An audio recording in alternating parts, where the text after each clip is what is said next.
Oppo மொபைல்ல எப்படி software update பண்றது அப்படிங்கறத பத்தி தான் டீடைலா இந்த வீடியோல பார்க்க போறோம். வீடியோ ஃபுல்லா பாத்தீங்கன்னா எப்படின்ற டீடைல் நீங்க தெரிஞ்சுக்கலாம்.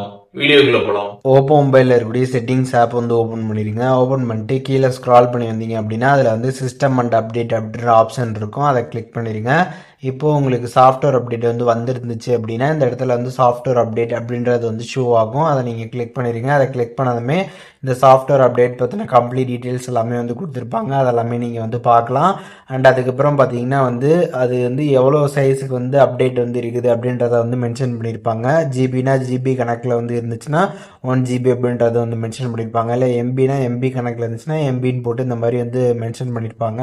ஸோ இப்போ எனக்கு பார்த்தீங்கன்னா 89 எம்பி கிட்ட பார்த்தீங்கன்னா அப்டேட் அவைலபிளாக இருக்குது சைஸு.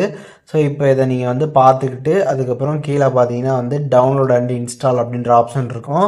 அதை கிளிக் பண்ணிடுங்க. அதை நீங்கள் கிளிக் பண்ணதுக்கப்புறம் பார்த்தீங்கன்னா உங்களுக்கு இந்த மாதிரி கண்டினியூ டவுன்லோட் அப்படின்ற ஆப்ஷன் இருக்கும். அதை கொடுத்தீங்க அப்படின்னா இந்த மாதிரி பார்த்தீங்கன்னா ஒரு பாப்அப் மெசேஜ் வரும். இதில் பார்த்தீங்கன்னா உங்களோட மொபைல் டேட்டாலேருந்து இந்த எம்பி யூஸ் ஆகும் அப்படின்றத பார்த்தீங்கன்னா அங்கே மென்ஷன் பண்ணியிருப்பாங்க. ஏன்னு பார்த்தீங்கன்னா இப்போ நீங்கள் சாஃப்ட்வேர் அப்டேட் பண்ணுறப்ப பார்த்தீங்கன்னா அதில் எவ்வளோ சைஸ் போட்டிருக்கோ அந்த சைஸுக்கான டேட்டா உங்களோட மொபைல் டேட்டாலேருந்து எடுப்பாங்க. அதுக்காக ஒரு இன்டிமேஷன் வரும். அதை நீங்கள் தெரிஞ்சுக்கோங்க. இப்போ உங்கள் ஃபோனில் டேட்டா இருக்குது அப்படின்னா நீங்கள் டேரெக்டாக அப்டேட் பண்ணிடலாம். அப்படி டேட்டா இல்லை அப்படின்னா ஒய்ஃபை இல்லை வேறு ஏதாச்சும் டேட்டா பேக் போட்டு நீங்கள் அப்புறம் அப்டேட் பண்ணிங்கன்னா கரெக்டாக இருக்கும். அதனால் உங்கள்கிட்ட எவ்வளோ டேட்டா இருக்குது அப்படின்றத நீங்கள் செக் பண்ணிக்கிட்டு அதுக்கப்புறம் நீங்கள் அப்டேட் பண்ணிங்கன்னா பெஸ்ட்டாக இருக்கும். இதில் கண்டினியூ டவுன்லோட் கொடுத்துட்டிங்க அப்படின்னா உங்களுக்கு டவுன்லோட் ஆக ஸ்டார்ட் ஆகிடும். ஒன்ஸ் டவுன்லோட் ஆனதுக்கப்புறம் பார்த்தீங்கன்னா இன்ஸ்டாலிங் ஆகும்.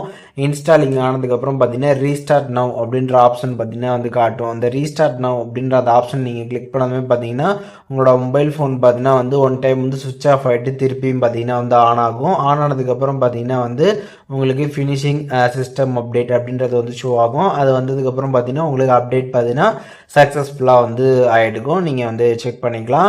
இப்போது இந்த வீடியோ மூலியமாக ஓப்போ மொபைலில் எப்படி நம்ம சிஸ்டம் அப்டேட் பண்ணுறது அப்படிங்கிற டீட்டெயில்ஸ் தெரிஞ்சிருப்பீங்க. அதில் எதுவும் டவுட் இருந்துச்சுன்னா கண்டிப்பாக கமெண்ட்ஸில் மென்ஷன் பண்ணுங்கள். நான் எல்லாருக்குமே ரிப்ளை பண்ணுறேன்.